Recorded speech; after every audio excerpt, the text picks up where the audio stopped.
அரக்கர்கள் வானில் இருந்து இறங்குவதில்லை, மனிதன் தான் தீமை செய்து அரக்கனாகிறான். இதயத்தில் தர்மம் என்றும் உறங்குவதில்லை, இதை உணர்பவன் தானே மீண்டும் மனிதன் ஆகிறான்.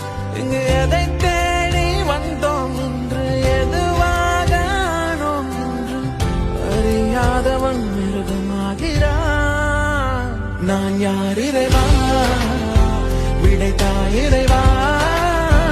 நான் யார் இறைவா, பதில் சொல்ல மண்ணில் வருவாயா. நான் யார் இறைவா, விடைத்தாய் இறைவா.